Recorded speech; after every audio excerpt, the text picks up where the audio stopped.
10 prajurit berkuda berderap-derap melintasi perbatasan wilayah Keling dan Majapahit Pusat. Mereka adalah prajurit penjaga perbatasan Keling yang bertugas mengamankan wilayah perbatasan. Matahari bersinar tepat di atas kepala, menyengat garang tanpa kenal ampun, mengisap genangan air hujan yang beberapa waktu lalu tercurah dengan deras. Peluh menetes dari tubuh kuda maupun penunggangnya.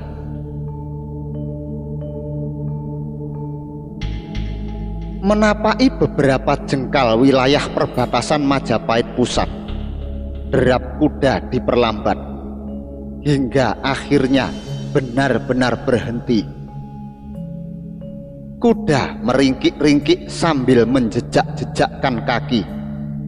Kepalanya terangguk-angguk dengan napas memburu.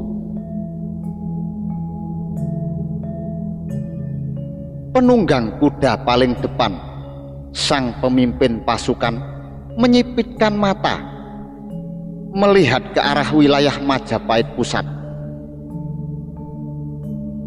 Cahaya matahari yang berlimpah membuat silau kedua matanya. Diperhatikannya hamparan menghijau di bawah bukit di depannya. Disapunya setiap arah dengan matanya.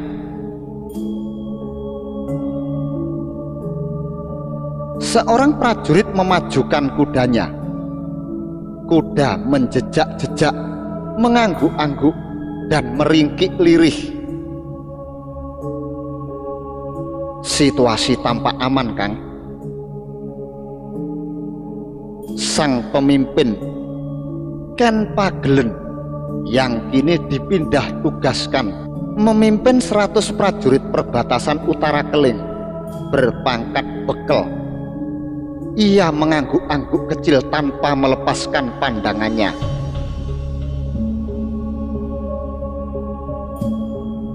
Sejauh ini masih aman, tapi laporan prajurit penjaga perbatasan di garis depan kemarin tetap patut diwaspadai.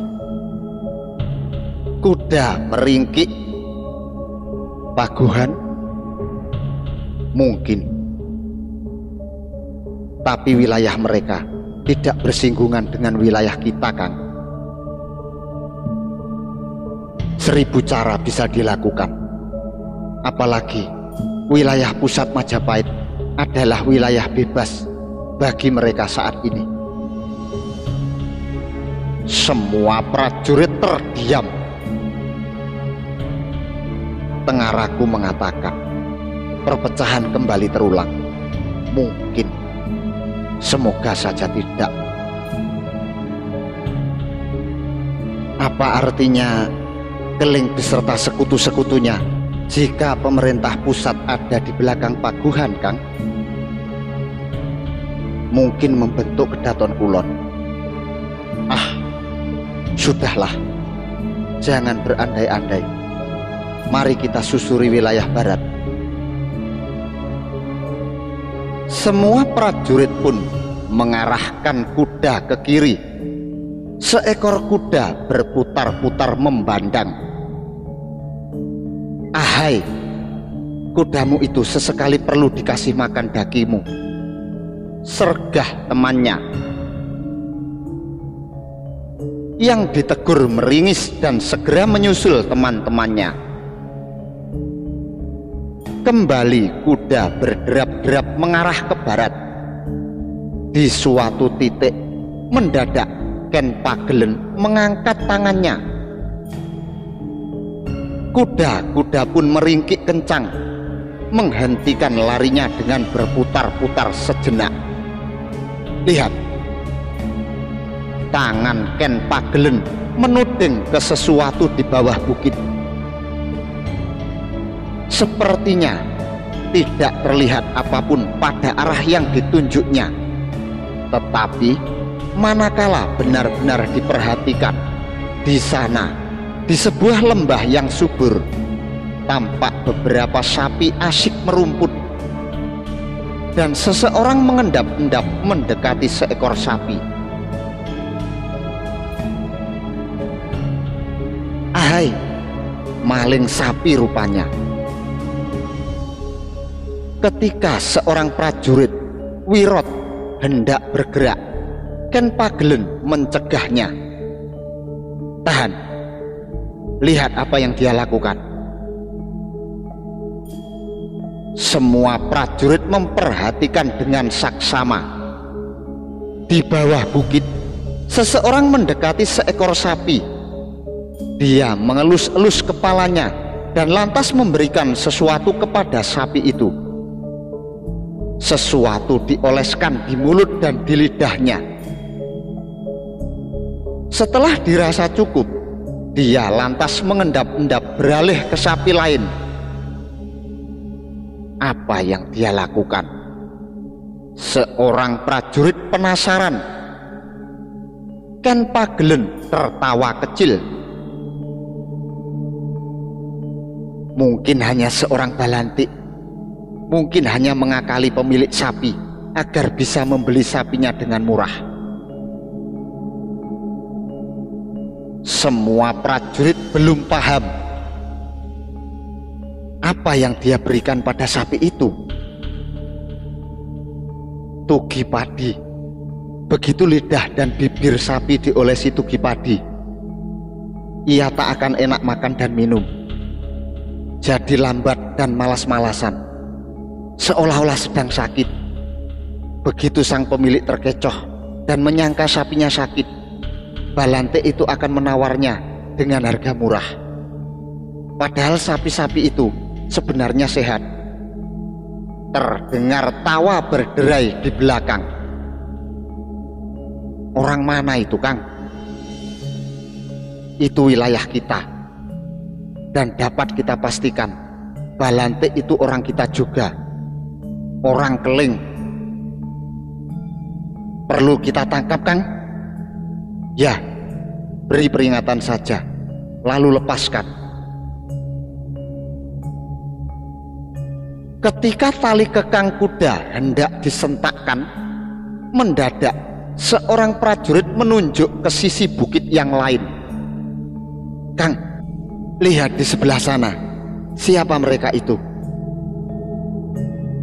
Semua mata sontak mengarahkan perhatian ke sisi bukit yang ditunjuk.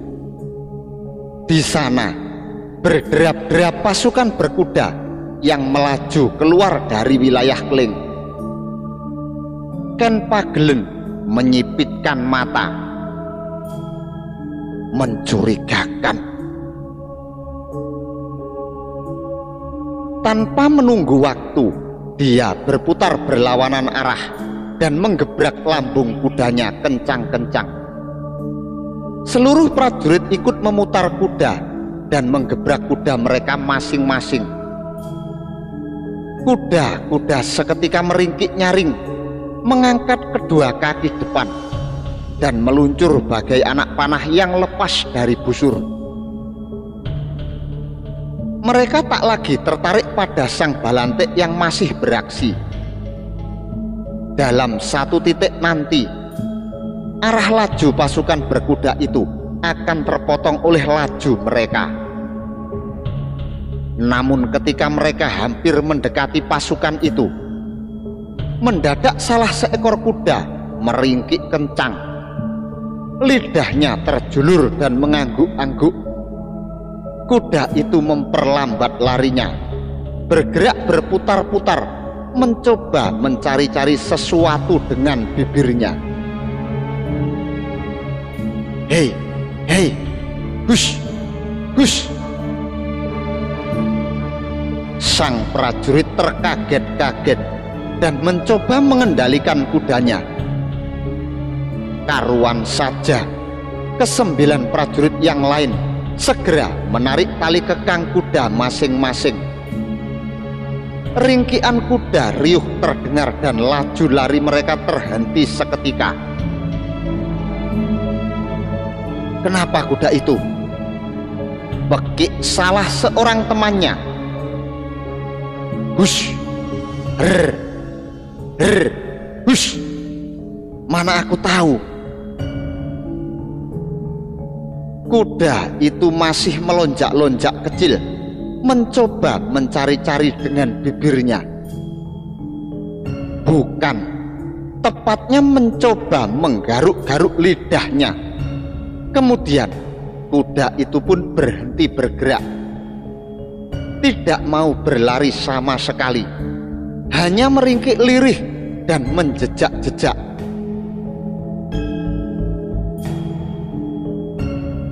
Belum usai keheranan para prajurit, gejala yang sama terlihat pada kuda-kuda yang lain. Mendadak mereka susah diarahkan, berjalan sendiri menyirik-nyirik, lantas menjejak-jejak, meringkik lirih dan tidak mau dipaksa lari. Gila, apa-apaan ini? Hush, hush. Seorang prajurit menggebrak lambung kudanya dengan kedua kakinya. Kudanya terlonjak, berlari sebentar, lalu menjejak-jejak di tempat.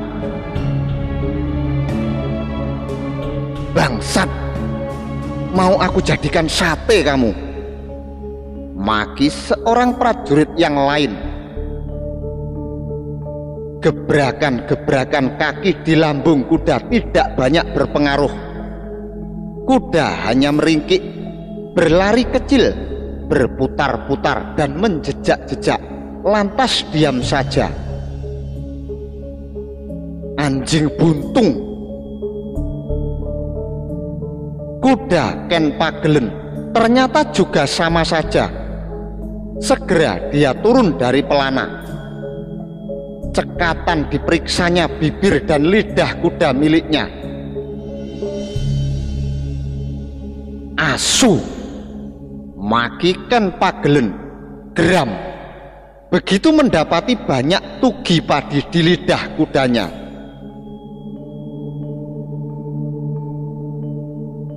Semua anak buahnya terbengong-bengong. Kuda kita terkena tugi. Seluruh prajurit terkejut. Cepat mereka turun dari pelana masing-masing dan mencoba memeriksa sendiri lidah kuda mereka. Mata mereka melotot marah. Seorang prajurit teringat sesuatu. Balante itu asu, maki prajurit lain. Sekarang bagaimana, Kang? Ken Pagelen diam memutar otak. Balante itu jelas penyusup yang sengaja ditugaskan untuk memperlemah kuda-kuda kita. Sapi-sapi yang dia beri tugi tadi jelas bukan tugas dia. Tugas dia yang sebenarnya adalah memberikan tugi kepada kuda-kuda prajurit perbatasan Keling. Asu, berarti ada banyak kunyuk seperti dia yang disusupkan di wilayah kita. Wirot meledak. Kapan dia memberikan tugi? Seorang lain penasaran. Tak ada yang bisa menjawab. Kita sekarang bagaimana, Kang? Ken Pagelen mengamati jalan curam di bawah. Bukankah ini jalan pintas memotong? Semua mata mengamati jalan yang dia lihat. Pasukan berkuda itu semoga melewati jalan di bawah sana. Berpasang-pasang mata menelusuri jalanan curam yang hanya bisa dilewati oleh kaki manusia. Itu pun harus dengan hati-hati. Lantas mereka memperkirakan kemana serombongan orang berkuda di bawah itu hendak bergerak. Dan di sana mereka sudah semakin dekat. Dari atas bukit, gerakan mereka tampak begitu cekatan. Ikat kuda kita semuanya. Kita berjalan kaki ke bawah. Perintahkan Pagelen. Dengan cepat semuanya berusaha mencari pohon untuk mencancang kuda masing-masing. Kemudian bergerak mengikuti pemimpin mereka. Dengan tangkas, mereka menuruni jalanan setapak yang cukup curam. Sesekali mereka harus tergelincir kecil. Mereka berpegangan pada akar-akaran atau bebatuan dan terus bergerak agar secepat mungkin bisa sampai di bawah. Gerak mereka memang tangkas. Mereka ternyata telah sampai dulu di bawah, tepat di jalan satu-satunya yang bisa dilewati manusia atau kuda. Begitu telah sampai, mereka menghadang di tengah jalan. Mereka berdiri gagah menanti pasukan berkuda yang akan lewat. Saat pasukan itu tampak, segera Ken Pagelen berteriak nyalang, "Berhenti! Kalian di wilayah Keling!" Karuan saja, mereka serentak menghentikan laju kuda-kuda mereka. Kuda-kuda meringkik keras untuk beberapa saat, lantas berhenti sembari mendengus-dengus dan mencari keseimbangan. Ada sekitar 10 penunggang kuda, jumlah yang sepadan dengan mereka. Pakaian yang mereka kenakan menampakkan waisya biasa. Sang pemimpin rombongan menatap lekat-lekat 10 prajurit perbatasan Keling yang menghadang mereka. "Saya mohon kalian turun dari kuda." Perintah terdengar kembali dari Ken Pagelen. Untuk sesaat mereka termangu.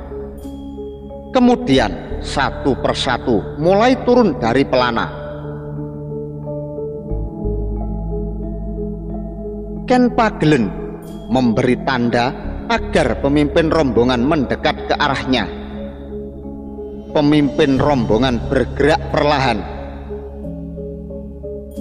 "Rombongan dari mana kalian?" Selidik Ken Pagelen datar.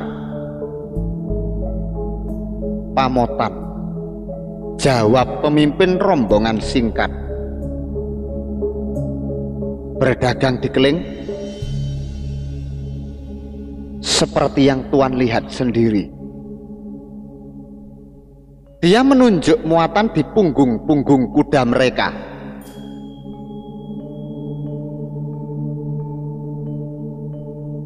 Ken Pagelen mengamati dagangan yang terbungkus rapi dalam gulungan kain dan digantungkan di sisi kiri dan kanan punggung kuda.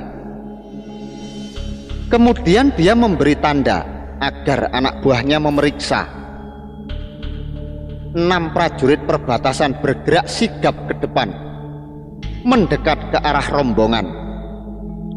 Orang-orang yang ikut dalam rombongan agak terkejut. Pemimpin rombongan mencegah para prajurit menjalankan tugasnya. "Maaf Tuan, mengapa harus ada pemeriksaan? Selama kami hilir mudik keluar masuk Keling, tidak pernah sekalipun diperiksa seperti ini." Ken Pagelen menatap tajam. "Kalau kalian hanya pedagang, tak bakalan kalian kami tangkap. Periksa." 6 prajurit bergerak tanpa bisa dicegah lagi. Satu persatu mereka membuka bungkusan yang tergelantung di punggung kuda, mulai dari kuda paling depan hingga paling belakang.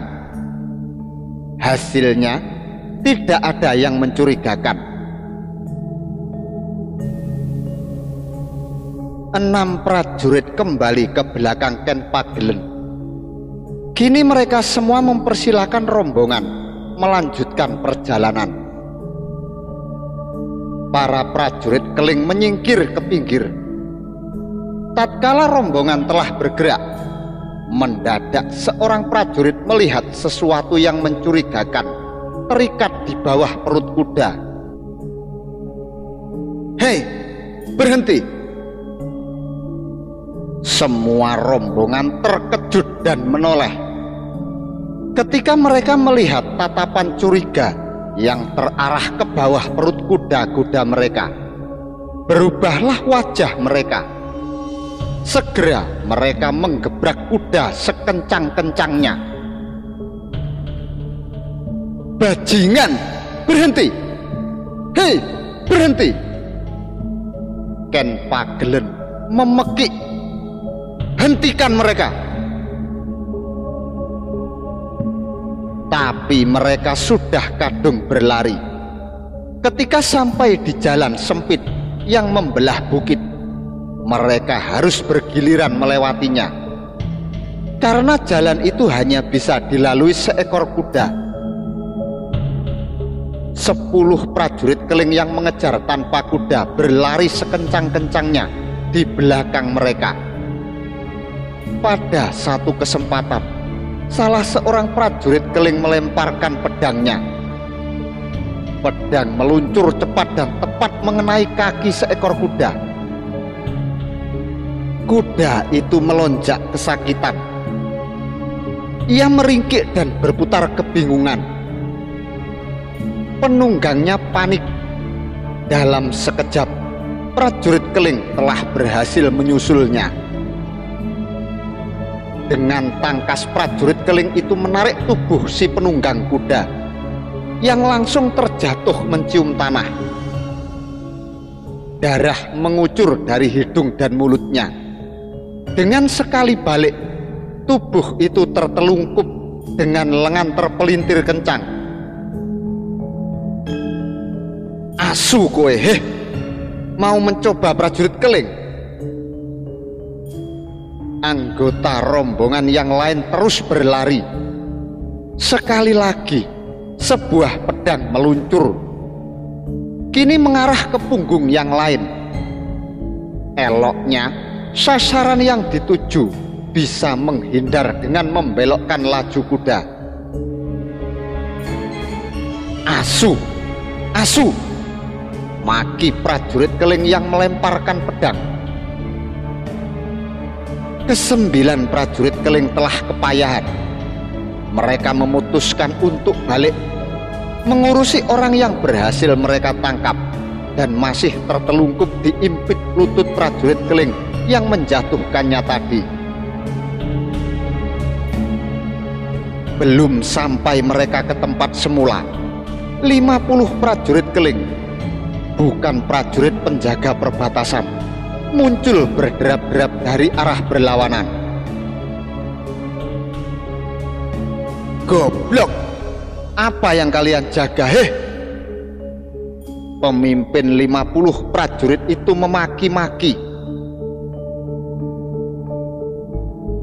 50 prajurit itu tampaknya sedang melakukan pengejaran, tentunya kepada 9 orang pedagang yang mencurigakan tadi. Pemimpin itu terus melarikan kudanya sembari berteriak-teriak.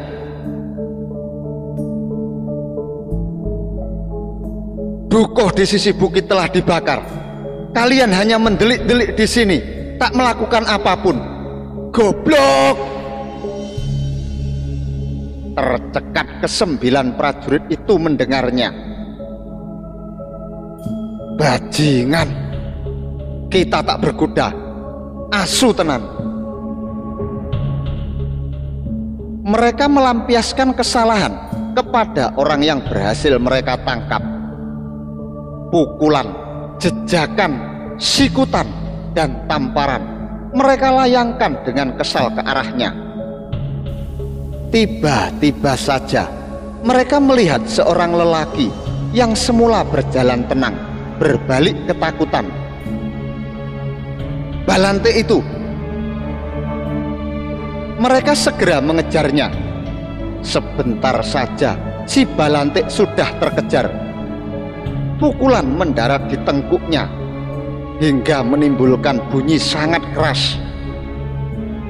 Balante itu langsung tersungkur ke jalan. Ikat sekalian. Balante tersebut meringis-ringis, hampir menangis. Mereka mencancangnya seperti mencancang seekor sapi. Begitu dia didudukkan di pinggir jalan, seorang prajurit mengusulkan sesuatu. Sebaiknya kita kasih tugi lidahnya. Si Balante mendelik dan meraung ketakutan. Tapi 10 prajurit keling itu tak peduli.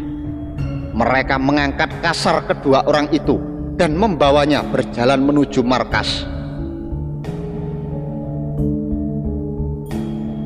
Di sisi bukit yang lain, asap tampak mengepul. Rupanya sebuah dukuh baru saja dibakar oleh beberapa penyusup. Penyusup yang sempat kepergok mereka tadi. Sialnya, mereka kecolongan. Sialnya lagi, kuda-kuda mereka terpaksa harus mereka tinggalkan karena tugi Balante itu. Kini mereka hendak menanyai 2 tangkapan itu di markas. Menanyai siapa mereka dan yang menyuruh mereka sampai mengaku.